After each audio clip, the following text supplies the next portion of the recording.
What is your definition of forgiveness, and why is forgiveness perhaps more important than what we might think?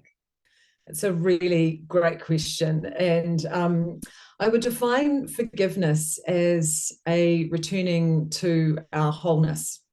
And really that is, for many people, a massive journey.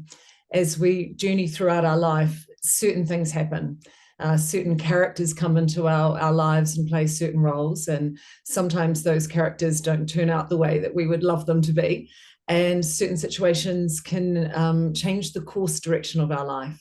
And really, it impacts so many different areas of life when we're holding on to something, whether it's a grievance or an event or a situation, things that have been done to us or things that we may have done ourselves. And holding on to those things changes our belief system about ourselves and about the world around us.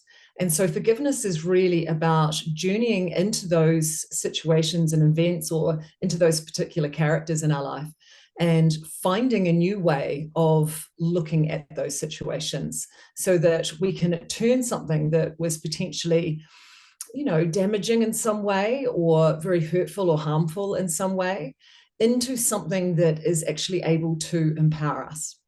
I love what you said there around holding on to grievances changes our belief systems about ourselves and the world around us. I'm curious, where have you experienced grief in your life, and how has forgiveness empowered you and changed your journey in this world? Forgiveness has been honestly the key step to my entire life changing. I could have gone down two very different roads in my life had I not gone through a massive forgiveness journey with my father. My father was a violent alcoholic, and for most of the first 7 years of my life, while my parents were still together, my sister and I spent a lot of time hiding under the bed while he was violently attacking our mother. And after we left him, I was told 2 days before we left that we were leaving. And my mum made it really exciting because we were moving to a new house, but I wasn't allowed to tell my father. And so we left, and it was in the late 70s, around 1980. And we were pretty much in a woman's refuge situation. And after about 2 or 3 months, mum's brother told him where we were, and he came over to the house. And I remember hiding under the bed with my sister, and he saw my sister's foot move, so he knew we were home. So he kicked down the door and bet mum up black and blue, and that settled down. And then he stayed around in New Zealand for a couple of months, and then decided to move to Australia to avoid paying child maintenance. And that was what a lot of men did in the 70s. And so I suffered for many, many years, not understanding, through a child's mind what had happened. And as I journeyed into my teens, I ended up with severe depression.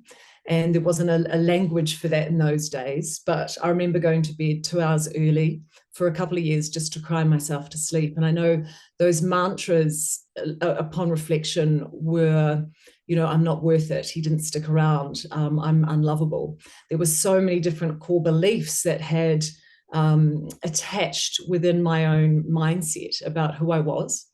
And I went through the wild teen years, and I know a lot of women will relate to this, and was quite sexually promiscuous. And I think part of that was wanting to prove my worth, to have some validation from men. And then when I was around 15, a 32-year-old man groomed me, and I was sexually abused for about 9 months. And that stole so much of my innocence as a woman, sexually. There was a lot of damage done there. And that then obviously impacted multiple areas of my life moving forward. I ended up having a baby on my own at 23. And I'd already had so much going on in my mind, so many stories, because of this abandonment issue, that my self-worth was very, very low. And so I had a baby on my own at 23, which was a wonderful blessing. But I ended up marrying the first man that came along after that. and we went on to have two other children. But I realized after about 7 or 8 years of marriage to him that I was blaming him and making him pay for the sins of my father. And everything kind of came to this turning point. I think it's about 32 at the time. And it felt like my world was crashing down. And I knew that there was something inside of me that I had to get into the nuts and bolts to figure out why I was feeling the way that I was, why I was full of anxiety in every area of my life, why I didn't trust people, and all sorts of things that I had kind of allowed to become part of my personality. So upon reflection, I knew that I needed to heal my wounds with my father. So I proceeded on a journey over several years to transform that relationship. And, one of the questions that I used to have when I was young was, did he love us? Did he care? Did he regret what he was doing or what he had done? And there was this part of me from my adult brain, now I don't have to carry the wounds of the child or the teenager anymore. Now I can look at it with fresh eyes through an adult lens, and to actually see him as his own person and look at his journey. And so that was a piece of the puzzle, but I had to then, reconcile that within my own mind. So we did make contact. And the first thing he told me was he'd done the family tree. He'd spent 7 years doing that. And it's quite emotional because it was very healing. And all he wanted was his grandchildren's birth dates to add to that. So I didn't have to ask him those questions. Everything was already answered in that moment. And then I didn't have a need at the time to jump on a plane and go and visit him. I felt like I'd kind of completed that. Those parts were satisfied. That level of forgiveness was done. And then several years ago, about 5 years ago, I got a call from my auntie to say that he was in hospital and he wasn't going to make it. So I remember standing in my kitchen going, oh shit, what do I do? Do I get on a plane and go and see him? And I wasn't quite ready for that, but I knew that I didn't want to kind of think about it later and it'd be too late and regret my decision not to go and do it. So I jumped on a plane and I went and saw him. And I completed very much a part of that cycle. But something else miraculous happened along that journey is I'd been doing a lot of spiritual healing, a lot of work within myself, understanding the world around me. And obviously I was coaching a lot of women in psychology and mindset at the time, and particularly around areas of addiction. And I recognized that there was something else I could do, another layer to forgiveness that was what I call going beyond forgiveness, which was to really complete a karmic cycle, a cycle where I could return myself to unconditional love, where I was able to give him that gift of unconditional love. And that does not mean that I ever agreed with what he did. But there is something that we don't quite understand about life. It's not the things that happen to us. It's the meaning that we attach to them. And so if I look back over those, 20, 30 years, 40 years with that man, it was really the meaning that I kept attaching to things that had changed every life decision. It had changed every aspect of my worthiness, my self-worth, my ability to succeed in many areas, my ability to have compassionate, loving relationships, the way I communicated and interacted, my emotional triggers, what upset me, even down to the movies that I'd watch, the things that would just grate me and things that I would avoid, as opposed to the things that I would welcome in had I returned to a level of wholeness. So the journey to wholeness is really about who would we be if that traumatic situation or event never happened, if we were never taken away from that level of self-love and self-acceptance, who would we be? So forgiveness is such an important, extremely important ingredient to living the best life that we can possibly live, because it affords us so much freedom, and it enables us to actually look at the bigger picture of our life, to see how certain things have played out, and to understand our own core beliefs, our own ability to love ourselves and accept ourselves and to others as well. So I have, I've run retreats for about 20 years now, and this comes up in every single retreat. Women that are holding on to things, women that haven't moved on from the cheating husband, women that haven't got over, whether it's been sexual abuse or some sort of trauma or something, some of them are very mild things, but some of them are very powerful things. And what I love about this work is to see the transformation in somebody's entire being. It's like, often women that are holding on to things, or maybe kind of holding onto a grudge or a grievance, can carry that like a suitcase of baggage, for 20, 30, 40 years.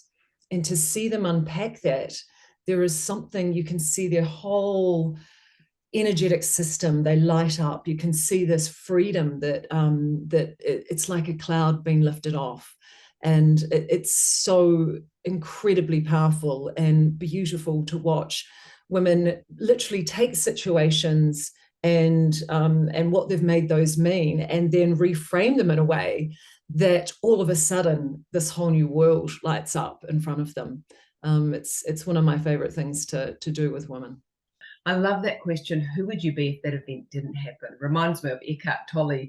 Who would you be if you didn't have thought? Yeah. Deborah, thank you for sharing that. You've obviously been through quite an emotional and enlightening journey. What would you say to somebody that's holding on to anger and resentment, where somebody has crossed their boundaries of what's not okay? I mean, some people would say your journey and your experiences were not okay. So what would you say to somebody that's struggling to perhaps let go of, life is just life until we attach meaning to it? Somebody that's struggling to attach a different meaning. Well, what would you say to them? What are the tools that you have used to change your life?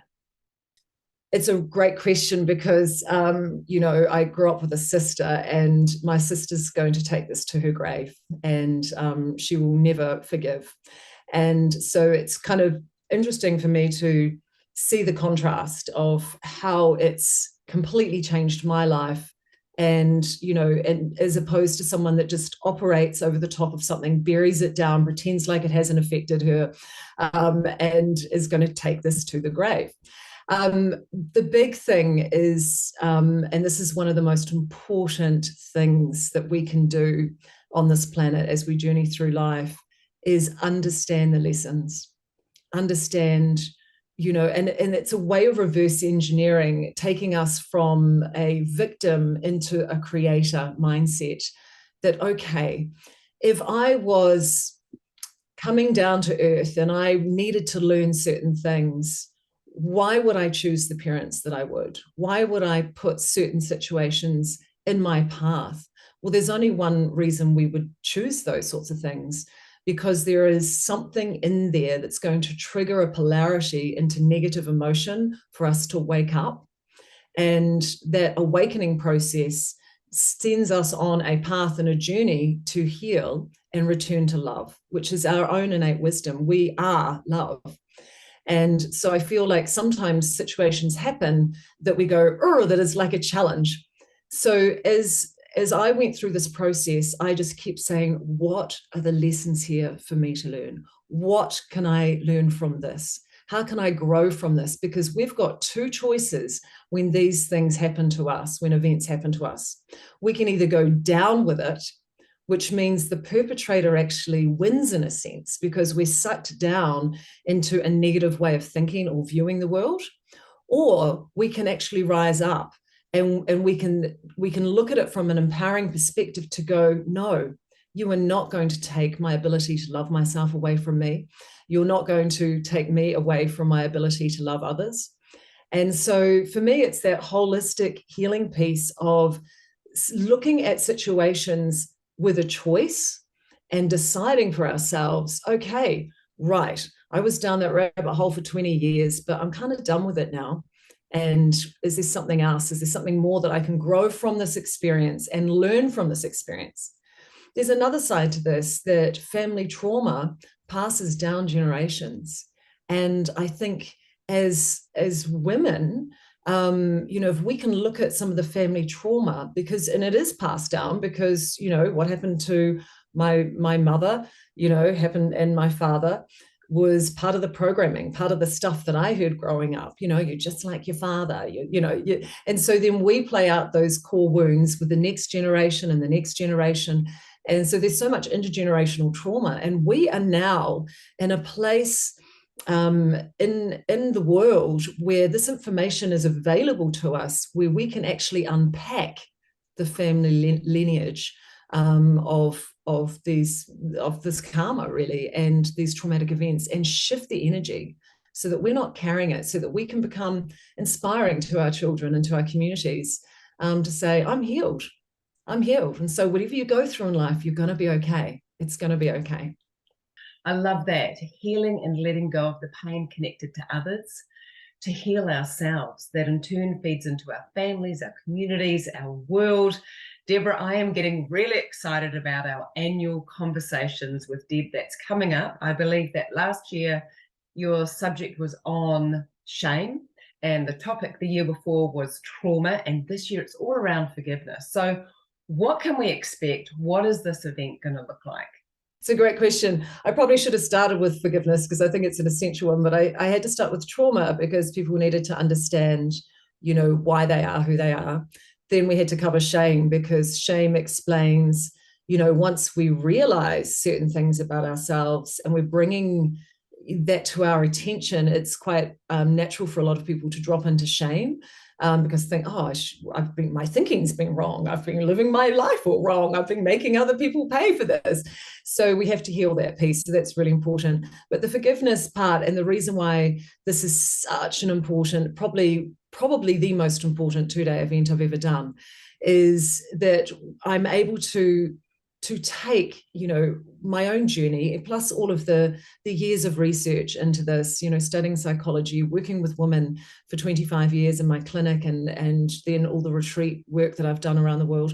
I'm able to take all of that experience through my personal life and through my professional life, and actually guide women through a process where they will get to experience the elation and the freedom that is birthed through going through an actual forgiveness process. So so this is a 2-day event, and we break it up over 2 days. And what I love about these online events is that we get into breakout rooms, we're sharing in small groups, we're unpacking some of the stuff, we're changing the way we look at things. And we get to write our own hero's journey. We get to literally transform our own book of life and write the hero's story. And that is, I can't wait. It's so exciting. So Deborah, anybody that wants to write that new chapter in their book of life, that wants to come and experience an inspiring, life-changing couple of days, how do they register? Oh, great question.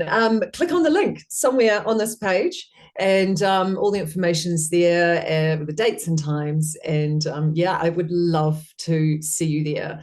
I just know how life-changing this work can be. And this is an opportunity for you to actually set aside a couple of days to actually get in and do the work, instead of thinking about it and putting it off to another time. So I think this is a wonderful opportunity to join our community. And there will be a community along with this, where you'll be able to chat online and interact and share your journeys and processes and progress with as well.